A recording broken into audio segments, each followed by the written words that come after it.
Again, good morning. My name is Norma Camacho, and I am the chair of the Los Angeles Regional Water Board. And today is Thursday, April 27th, and I want to take the opportunity to introduce our newly appointed executive officer that has come on board, and she will be starting on May 2nd, and that is Ms. Susana Arrendondo. So congratulations and thank you for coming with us, and we look forward to working with you. But you want to come up and say a few words about yourself. I would like to thank the Los Angeles Regional Water Quality Board for their selection. I know I was selected from an amazing pool of highly qualified candidates. I am a Spanish-speaking Latina from immigrant parents. Hablo español. I grew up in San Ysidro, California, an underserved community, and have experienced environmental inequities firsthand. I have learned to work to address environmental disparities and inequalities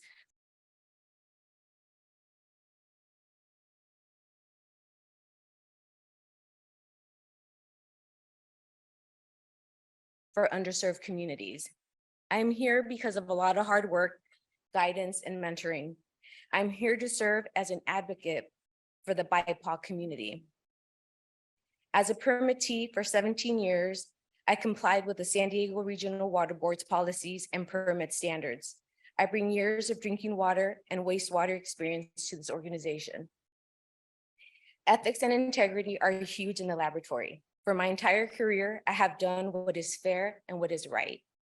I am honored the board entrusted me to lead a team of engineers, geologists, scientists, and other professionals. I promise to work for the people of our region and the regional board members. I know our decisions will impact current and future generations. I will work to ensure we are all well informed to make the best decisions possible. Thank you for your selection. Thank you very much.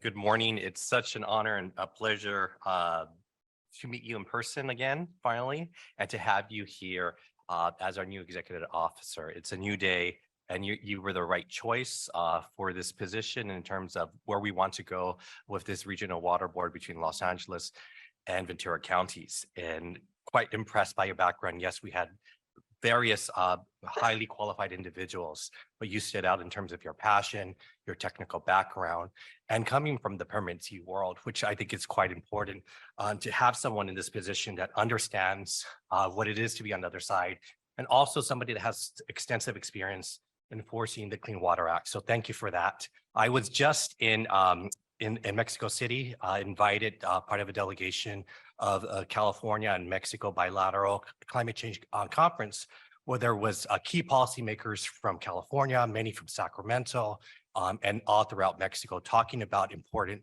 climate change issues, including water issues on the US-Mexico border. Had the pleasure of speaking to Yana Garcia, our California Environmental Protection Agency secretary, as well as several of our senior deputies about your appointment. They knew all about you and they were quite excited, and they thanked us, the board, for having the foresight and to hire you for this position. And so I look forward to helping you as well as other board members make stronger connections to Sacramento as well. So thank you again for this opportunity to serve for us down here.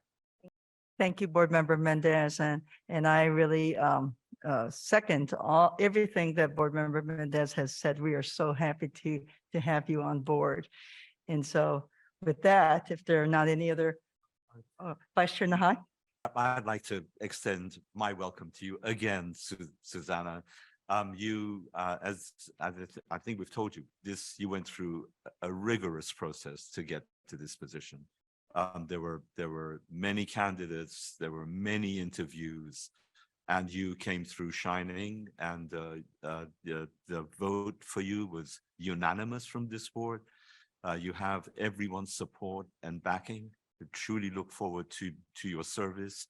And I remember, I think I was in New York when you and I got on the phone and had a long conversation. I think you kind of told me that I was the Simon Cowell of the interview process, which I didn't know quite how to take that. But I just wanted both to thank you, to welcome you, and also to to let you know what you know already, which is this is a demanding position. And I'm not surprised that, as Board Member Mendes said, that everybody already knows of this appointment and is looking forward to your service.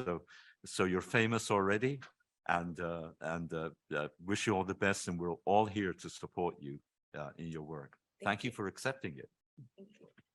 Thank you. Board Member Stahl?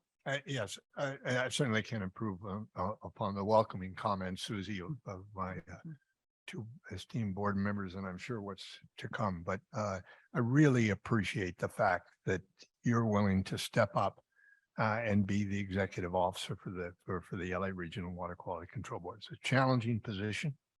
And I think, as was mentioned, the permittees should take a lot of confidence in your practical experience in addition to your educational background. But one thing that really impressed me were your outreach skills. And I think that will be evident in terms of the way you conduct activities, not only with the staff, but in communicating with the permittees and the public. I take note of the fact that I'm pretty confident that in the history of this board, you are the first licensed water treatment plant operator to also be executive officer. To be executive officer. So again, I think permittees should take a lot of confidence in the fact that you know what's going on in the field, and it isn't just checking boxes and permits. So thank you, Susie. Thank you. Really look forward to working with you. Board Member Ostian? Sure, I'll just quickly echo the sentiments of my colleagues and let you know that I am thrilled that you are here and looking forward to working together. And thank you for your passion that you've demonstrated and commitment to public service, and for your environmental justice background. And I know stemmed from your childhood on up, and we really appreciate that and need that going forward in the work that we're doing. It's so critical to look at issues with that lens. And so we thank you, and we're really looking forward to working with you. Yeah, thank you very much. And again, we'll see you on May 2nd. And we look forward, we're really excited. So we'll move on the agenda. Just as background, back in 2015, the United Nations adopted 17 Sustainable Development Goals, or SDGs as they're called. And there were 17 of them. So for instance, SDG 1 for the world was no poverty. SDG 2 for the world was zero hunger. SDG 6 relates to water. And I'll just quote from what the aspirational goal for the planet is. And it is, and I quote, to ensure availability and sustainable management of water and sanitation for all. Okay, so that's the goal. The reality is that by the year 2030, 1.6 billion people will lack safely managed drinking water, and 2.8 billion people will lack safely managed sanitation. So we're talking about open defecation and things like that. And climate change is exacerbating this already dire state of affairs. So to say that the world is running behind the goals of SDG 6 would really be a huge understatement. And one thing that came out in the conference is that 90% of climate change impacts are water related. So it was against this backdrop that the UN held this global water conference. I was, honored to receive special accreditation to participate. And it was a historic conference because this was the first time in 47 years, if you can imagine that the United Nations had held a global water conference. And like there were delegates from all over the world that came to acknowledge the challenge that the planet faces and to commit to course connect. And it was fascinating to be there just to see what I call this mosaic of humanity, all kind of colors and creeds, and just walking through the halls, just a few yards, I could hear multiple languages getting spoken. In terms of the conference itself, there were really far too many panels. It was impossible to attend all of them.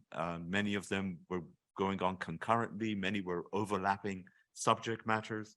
At one panel, which was on nature-based solutions, I spoke about our Safe Clean Water program here in LA County, and I offered it as a model of a design under which the private sector can actually be brought in to advance environmental goals such as nature-based solutions.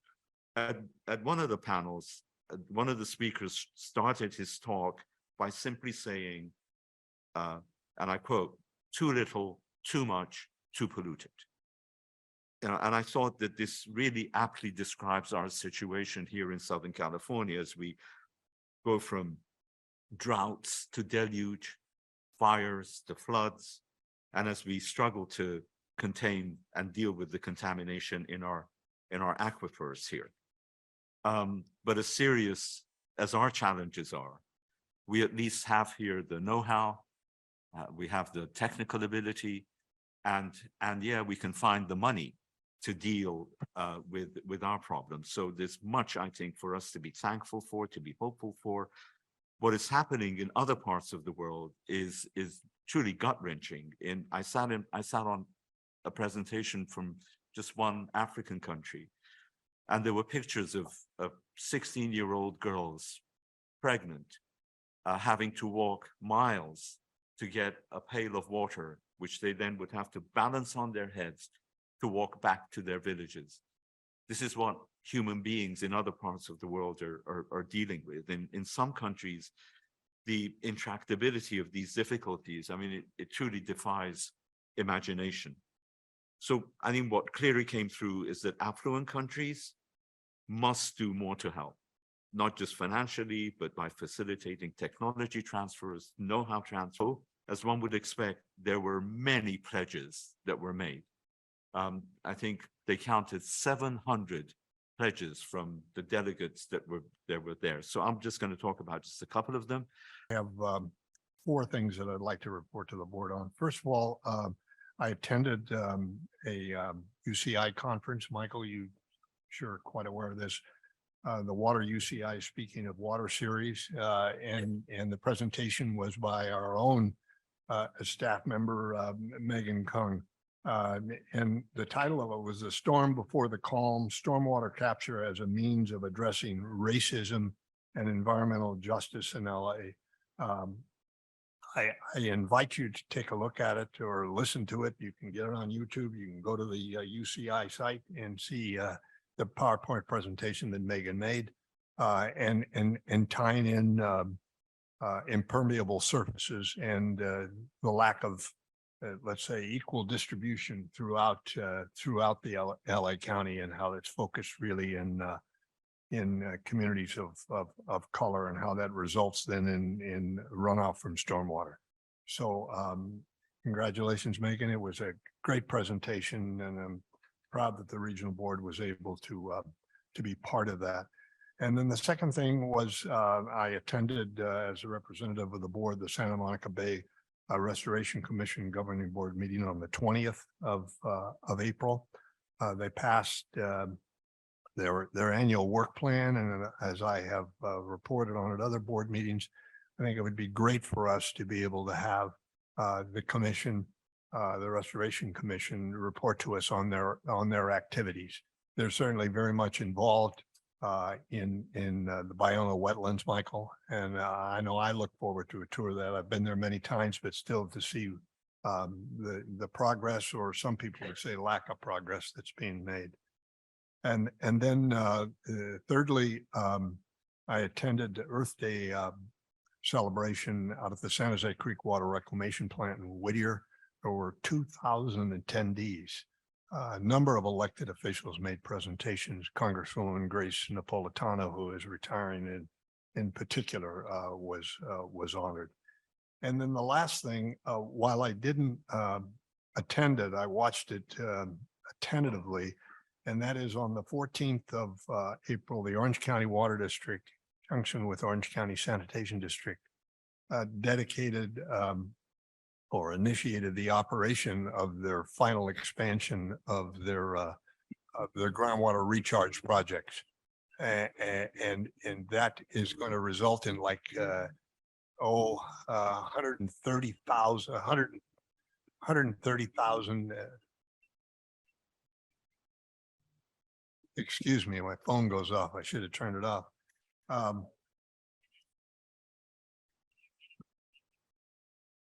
me again. Thank you for your help. Yes, nice rhythm, huh? Ringing me. So they're going to bring up, they're going to achieve a goal and actually start recycling 140,000 acre feet of year.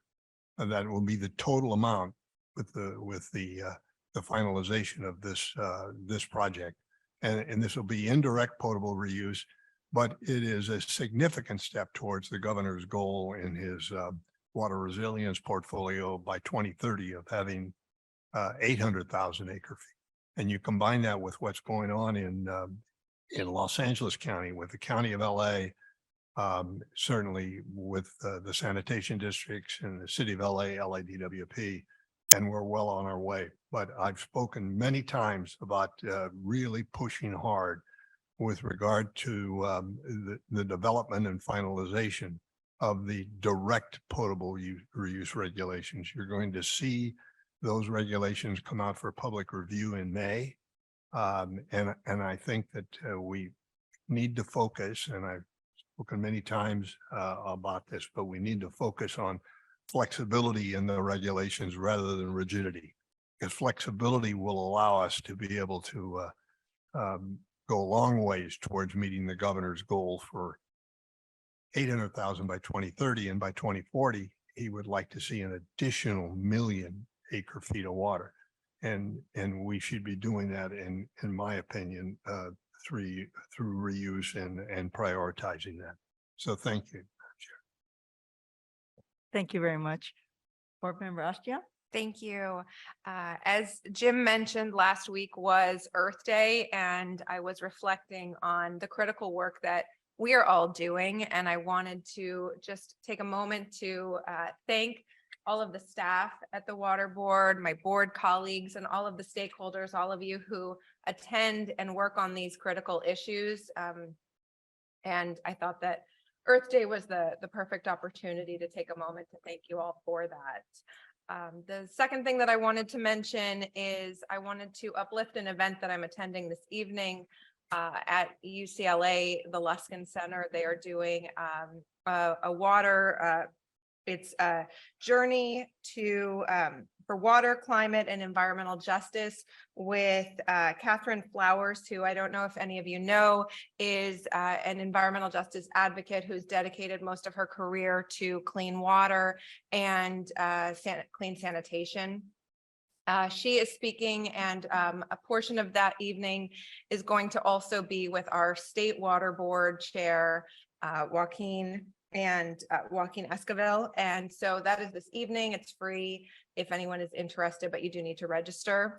And then I also wanted to mention how pleased that I am that we are planning the Ballona Wetlands tour, as well as the Ventura Farm tour. So I want to thank those who from the community have reached out to us to have us get out there on the ground, see these issues firsthand. I think it's so critical in doing this work to really go to the places and be on the ground and really understanding the work that we're doing and why we're doing the work that we're doing. So if there are other events or activities or tours that we should be participating in, I hope that you will communicate with us, because I think that it's really critical for us to get out there in the community. So with that, I thank you all and look forward to the day. Thank you very much, Board Member Ostian. And as for myself, I just want to report that on April 20th, I did have the opportunity to attend the Safe Clean Water Regional Oversight Committee meeting. And as chair, we do have a seat on the ROC committee as a non-voting member. And so it was really interesting and very helpful to meet all of the members there. And we had some very, very good, healthy discussions. One thing that we are looking forward to doing is the staff is preparing our watershed area comprehensive planning effort. And I think that's really critical. I think that many of the projects that are ongoing or approved right now, it's kind of the low hanging fruit, and we're poised and ready to go. But I think getting an overall comprehensive look of everything that's being done, and also looking at ways in which they could leverage both funding and leverage projects with other initiatives, just like our work planned as well, is something that is an opportunity that we should actually participate in. And also, we are preparing for the biennial review of the Regional Oversight Committee guidance as well too. And we had a very, very healthy discussion on disadvantaged communities and projects that benefit disadvantaged communities, and how to better define that so that the benefits are clear, or at least clear to those disadvantaged communities. Because I think at this point now, right now, it is not as clear cut as it should be. So look forward to continuing discussion on that as well. And so very good meeting and very good projects. We did actually approve the slate of projects to move forward to the next step, all of the projects. And that would be the Board of Supervisors for final approval. And so a lot of exciting projects will be coming in the future. So I look forward to that. And so with that, that'll end all of our board member reports.